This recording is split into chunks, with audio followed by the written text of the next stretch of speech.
মানহাজ কি? মানহাজ হচ্ছে চলার পথ। মাযহাব এবং মানহাজ কি? মানহাজ মানে সালাফদের ওলামাদের চলার পথ, আর মাযহাব হচ্ছে সালাফদের মধ্যে একজন ব্যক্তির অন্ধ অনুসরণ, মানে একজনের পথ।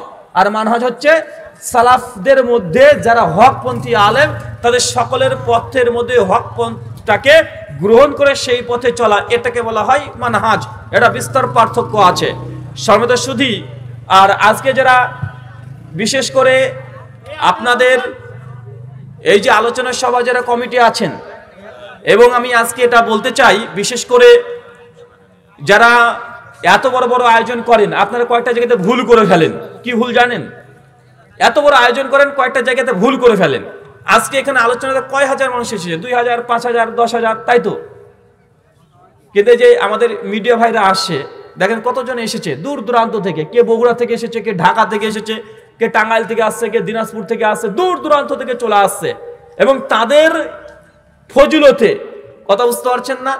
আর ইউটিউব হাফেজাহুল্লাহ, ফেসবুক দামাত বারকাতুম আলিয়ার ফজিলতে আপনাদের 5000 মানুষের আয়োজন এরা পৌঁছে দিয়েছে 5 মিলিয়ন মানুষের কাছে। পৌঁছাচ্ছে কি পৌঁছাচ্ছে না? এবং এই আলোচনার সভা থেকে যতটা না মানুষ উপকৃত হচ্ছে, এর চাইতে ইউটিউব আর ফেসবুক হাফেজাহুল্লাহর বক্তৃতা ঘরে ঘরে শোনার ব্যবস্থা তারাই করে দিচ্ছে এত কষ্ট করে, যে না আপনি বাড়িতে বসে বিছানার মধ্যে শুয়ে শুয়ে আপনি এই দিনই আলোচনা শুনতে পারেন, কানে হেডফোন দিয়ে কত সুবিধা করে দিচ্ছে। অথচ এরা দূর দূরান্ত থেকে আসে, এদের রাত্রিতে কোথায় থাকে খোঁজটাও নেন না। বা এটা আপনাদের এই আলোচনা সভার একটা ভারী প্রভাব বাড়িয়ে দেয় না মিডিয়াগুলো এসে? কথা বলেন। তাই আপনাদের কমিটি এটা অলঙ্ঘনের দায়িত্ব, যে তারা আসছে মেহমান হিসাবে, তাদেরকে অন্তত খাওয়ার ব্যবস্থা করে দেওয়া, আর রাত্রিতে যারা থাকতে চায় একটা সুন্দর ব্যবস্থা করে দেওয়া। কথা বুঝতে পারছেন? কমিটি এই ভুলটা করবেন না, কারণ আপনারা এখানে কয় হাজার মানুষকে শুনেছেন? 5000। এরা 5 মিলিয়ন মানুষের কাছে পৌঁছে দেবে। এবং আপনাদের আলোচনার সভা থেকে ইউটিউবে যখন যাবে, এই বক্তৃতা শুনে কেউ যদি হেদায়েত পায়, বা আপনারা এই কমিটি নাকি পাবেন কি পাবেন না? আপনারা পাবেন। আপনার গ্রামের নাম গোটা বিশ্বে ছড়িয়ে দিচ্ছে। এই গ্রামের অনেক ছেলেরা বিদেশে আছে, আছে না নাই? আছে না নাই? প্রবাস জীবনে আছে। আজকে এদের মাধ্যমে তারা বসে বসে ফেসবুকে ইউটিউবে যখন দেখবে যে আমাদের গ্রামের একটা ওয়াজ, তারা হাঁ করে চেয়ে বসে থাকে। আপনি জানেন যে আমার গ্রামের ওয়াজ রাহুল ভাই এসেছে, আমার গ্রামের ওয়াজ শেখ আব্দুর রাজ্জাক বিন ইউসুফ এসেছে, তারা মোবাইলে বসে বসে তারা দেখে। তাই আপনাদের এটা অলঙ্ঘন দায়িত্ব ভাইজান। না, আমি এটা বলছি না যে আপনারা করেননি, এটা বলছি না। মানে এটার মাধ্যমে বলে দিলাম, ইউটিউবার ভাই যারা আসে তাদের জন্য দুটো ব্যবস্থা করবেন, এক খাওয়া দাওয়ার ব্যবস্থা আর রাতে থাকার একটা ব্যবস্থা করবেন। এটা আপনাদের এই ওয়াজ মাহফিলের একটা অংশ মনে করে করবেন, এটা দায়িত্ব আপনাদের। শুকরিয়া, জাযাকাল্লাহ খায়রান।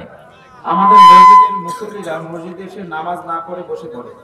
ইকামতের সময় যখন হাইয়া আলাস সালাহ বলে তখন উঠে, তারা বলেন এটা সুন্নাত। সুন্নাত হলে রেফারেন্স দিবেন। আপনাদের মসজিদে মুসল্লিরা মসজিদে এসে আগে বসে পড়ে, তারপরে কয়েক মিনিট বসে যখন হাইয়া আলাস সালাহ বলে তখন উঠে দাঁড়ায়, এ বিষয়ে পরে বলবেন না। এটা হাদিস শরীফে না, এটা হুজুর শরীফের কথা।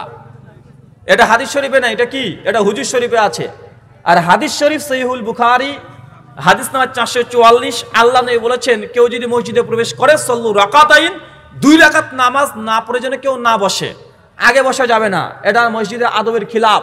তাই হাদিস শরীফ বলছে 2 রাকাত নামাজ পড়েই বসতে হবে। আর হুজুর শরীফ যদি বলে যে না আগে বসে পড়ো, এ কথা মানা যাবে না। শুকরিয়া। ইমাম সাহেব নামাজে ভুল করলে সহজ সিজদা দেওয়ার নিয়ম কি, এবং আল্লাহু আকবার সুবহানাল্লাহ কোনটা বলতে হবে? সহসিজদাত আল্লাহু আকবার সুবহানাল্লাহ কি রে বাবা? লুকমা দেবেন। যদি ছেলে মানুষ হয় সুবহানাল্লাহ বলবেন, মেয়ে মানুষ হলে হাতের পরে শব্দ করবেন এইভাবে। আর সহসিজদা কখন দেবেন? মিশকাত 950 থেকে 960 নম্বর হাদিস সহসিজদা একটা অধ্যায় আছে। আমার একটা বই আছে আহলে হাদিস হানাফি মাযহাব ইখতিলাফ নিরসন, এই বইটা একটা অধ্যায় আছে সহসিজদা, ওখানে হাদিসগুলো দেওয়া আছে। এক, নামাজ পড়ছেন, নামাজে সন্দেহ, কি সন্দেহ? 3 না 4, 3 না 4, 3 না 4। যদি এই সন্দেহে পড়ে যান তাহলে কমটা ধরবেন। 3, 4 এর মধ্যে সবিরোধিতা আসলে 3 ধরবেন। 4 না 5, 4 না 5, 4 ধরবেন। 2 না 3, 2 না 3, তাহলে 2 ধরবেন। কথা বুঝতে পারছেন? মানে কমটা ধরবেন। তারপরে বাকি নামাজটা শেষ করে দেবেন যেইভাবে পড়েন সেইভাবে। শেষ বই থেকে আত্মিয়াত পড়লেন, দুরুদ পড়লেন, মাসরা পড়লেন। তারপরে সঙ্গে সঙ্গে 2টো সহসিজদা দিবেন। 2টো কি দিবেন? সিজদা দিবেন। সিজদা থেকে উঠে বসলেন, আসসালামু আলাইকুম রাহমাতুল্লাহ বলে 2 দিকে সালাম ফিরিয়ে দিবেন। প্রচলিত যেগুলো দেখা যায় একদিকে সালাম ফিরিয়ে আবার আত্মিয়াত দুরুদ পড়ে, এটা সহিহ হাদিস দ্বারা প্রমাণিত। শবে বরাত এবং ঈদে মিলাদুন নবী পালন করা যাবে কি যাবে না, দুটো আলোচনা করতে গেলে কমপক্ষে 15-30 মিনিট সময় লাগবে। এক কথা বললে উত্তরটা মজা লাগে না। আল্লাহ নবী বলে দিয়েছেন দা তাত্তাখিযু ইয়াওমান ঈদা। মুসান্নাফ আব্দুর রাজ্জাক হাদিসের ৭,৮৫৩ নবী বলছেন যে তোমরা নির্দিষ্ট কোনো দিনকে ঈদের দিন বানায়ও না। যে দুটো ঈদ দিয়ে গেছে, ঈদুল ফিতর, ঈদুল আজহা এবং জুমার যে দিন এটাও ঈদের দিন, আইমে তাশরিক এটাও ঈদ, আর ইয়াউমুল আরাফা, আরাফা দিন এটা ঈদ। এই 5টা ঈদ বাদে নবী যেটাকে ঈদ বলে নাই সেটাকে তোমরা ঈদ বানায়ও না। তো আপনি ঈদে মিলাদুন নবী পালন করছেন, নবী এটাকে ঈদে মিলাদুন নবী বলে নাই। নবী নিজে ঈদে মিলাদুন নবী পালন করে নাই, সাহাবীরা করে নাই, তাবেঈনরা করে নাই। আপনি যদি করেন আলোচনার প্রথম অংশটা বিদআত হবে, ভালো কাজ মনে হতে পারে, নবী করে নাই ফাহুয়া রাদ, সেটা বাতিল। সে মুসলিম হাদিস নাম্বার 1718। আমি একজন যুবক, নারী ফিতনা থেকে কিভাবে বাঁচবো? ভালো প্রশ্ন। আপনি একজন যুবক, নারীর ফিতনা থেকে কিভাবে বুঝবেন? এই প্রশ্নটা পুরুষ মানুষরা, আমার যুবকেরা খুব করে, মেয়েরা কিন্তু কোনোদিন করে না, যে পুরুষের ফিতনা থেকে কিভাবে বাঁচবো। আপনারা তো পুরুষ মানুষ নারী ফিতনায় পড়েন কেন রে ভাই? প্রথম কথা, নারী ফিতনা থেকে যদি বাঁচতে চান মোবাইলটাকে কন্ট্রোল করেন। কি কন্ট্রোল করতে হবে?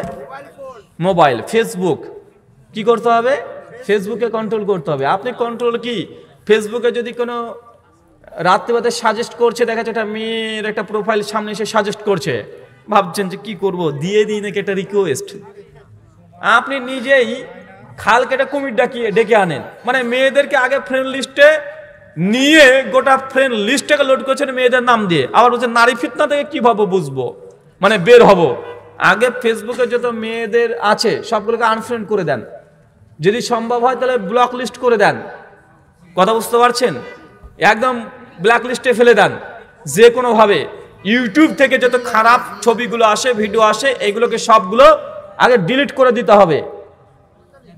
মোটামুটি ফেসবুকে যদি কন্ট্রোল করতে পারেন, নারী ফিতনা থেকে 90% বেঁচে গেলেন বর্তমান। কথা বুঝতে পারছেন? আর এর চাইতে যদি আরো বেশি বাঁচতে চান তাহলে বিয়ে করে ফেলেন। হ্যাঁ, বাড়ি থেকে দেয় না, এই কঠিন কষ্টের ব্যাপার রে ভাই। এই দুঃখগুলো কোথায় যে রাখবেন আপনারা, যে বিয়ে দেয় না। কেন বিয়ে দেয় না? ইনকাম করেন, নিজের পায়ে তো দাঁড়াতে হবে, ইনকাম করেন। আপনি কুড়ো মানুষ, আপনি বিয়ে করবেনই বা কেন? আল্লাহ নেই বলছেন যে যুবক দল যে সামর্থ্য আছে বিয়ে করে, সামর্থ্য নাই রোজা রাখো। তো আপনি নিজে কুড়ো, সবসময় ক্যারাম খেলতে ব্যস্ত, আপনার বিয়ে না। বিয়ে আপনাকে করতে নিষেধ করে, ঠিকই করে। মানে আপনি নিজে এখন বিয়ে করে নিয়ে এসে বাপের কাঁধে চাপাবেন, তা কেন হবে ভাই? আগে ইনকাম করেন, ইনকাম করে একদম যখন ইনকাম করবেন, শেখ আব্দুল হামিদ ফাইজি আল মাদানী হাফিজাল্লাহ বলছিলেন, যদি থাকে টাকা পকেটে, বউ আসবে রকেটে। মেয়েরা বুঝতে পারলেন টাকলা মাকলা মোটা পেঁচা কিছু দেখে না, শুধু টাকা দেখে। মেয়েদের বয়স যখন 25 পার হয়ে যাবে, 25-এর আগে দেখে সৌন্দর্য, ঠিক আছে না নাই? দেখে ভালো লাগবে, মোটরসাইকেলে ঘুরে বেড়াবো কেমন লাগবে, এগুলো হবে। মেয়ের বয়স যখন 25 পার হয়ে যায়, আর তখন আগেকার মতো গ্লেজ আর যখন থাকে না, তখন মনে করে যে কোন রকম একটা টাকলা হলেও হবে, টাকা লাগবে। আছে না নাই? কথা বলেন।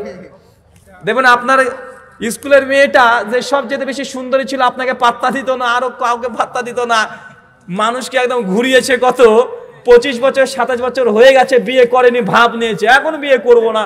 এই একটা পাত্র এসেছে, স্কুল মাস্টারকে বিয়ে করব না, এটাকে বিয়ে করব না, এই করতে করতে বয়স 27 হয়ে গেছে। এখন দেখাচ্ছে লাস্টে বিয়ে আর হয় না। তখন মানে একদম টাকলা কাকুকে বিয়ে করছে। কেন? তাই টাকলা কাকু চাকরি করে, আছে না নাই? বা 10খানা গাড়ির মালিক, তেমন টাকাকে বিয়ে করে। তাই পকেটের টাকা ইনকাম করেন, বই এমনি চলে আসবে। শুক্রিয়া।